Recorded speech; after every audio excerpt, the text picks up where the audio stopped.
raspberry လေးအများကြီးတီးနေမို့လို့ခူးလိုက်တော့ပါမယ်အခုကက်ကြီးနဲ့ညက်ကြည့်ပါရဲ့ဘယ်လိုနေမလဲလို့အဆင်မပြေဘူးเนาะကက်ကြီးနဲ့ညက်ရအဲ့အကြောင်းမို့ချင်တဲ့ဆိုင်တွေမှာရောင်းရအမြဲတမ်းအညာမပါပဲရောင်းနေပေါ့เนาะသူတို့ကဒီလိုမျိုးလေးပဲခြွေပြီးတော့ရောင်းနေပေါ့เนาะအခုခြွေကြည့်ရခါမှာအရန်ဟိုအဆင်ပြေဆိုတော့လက်လေးနဲ့အသားလေးဆွဲလိုက်ရုံပဲကျမ raspberry ပင်လေးကိုအရင်တော့တစ်ခါမှမြင်မှုပေါ့เนาะအပြင်မှာစားတော့စားဘူးရယ်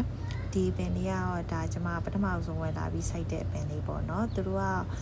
မြေကြီးပေါ်မှာဆိုင်ရင်ပို့ပြီးတော့တန်ပြီးတော့ထွားရလို့ပြောရဲကျမကပန်းဦးလေးနဲ့ထည့်ပြီးတော့ပဲစိုက်ထားတဲ့အတွက်ကြောင့်အပင်လေးကနည်းနည်းတိတ်မတန်ဘူးပေါ့เนาะဒီ raspberry ပင်လေးရာလေးသူတို့က9ညီရေလောင်းပြီးကြိုက်တယ်လို့ပြောကြရပေါ့เนาะ9ညီရေထဲမှာဆိုရင်သူက nitrogen ပါတဲ့ခါကျတော့သူတို့အပင်အတွက်ကောင်းတယ်ပေါ့เนาะကျမများသောအားဖြင့်က9ကန်ရေလေးခါမှာ9ကန်နေရရှိပဲလောင်းပေးလိုက်တယ်ပေါ့เนาะ9ညီရေစားကျမအိုးလေးထည့်စိုက်ထားတာတော့မှအသီးရေကအများကြီးပဲတည်ရเนาะ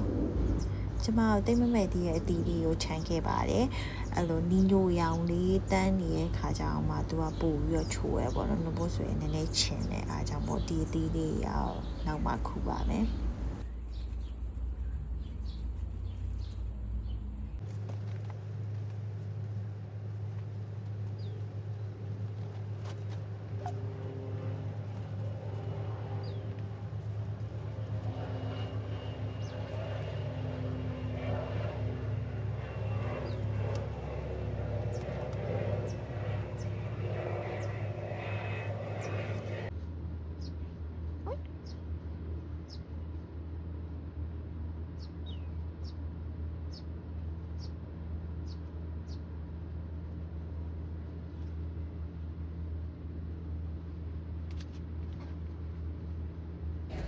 ကဲခုဆိုရင်တော့ကျမခူးလို့ပြီးသွားပြီဆိုတော့ကျမဒါလေးကိုရေပြအောင်ဆေးပြီးတော့စားပါတော့မယ်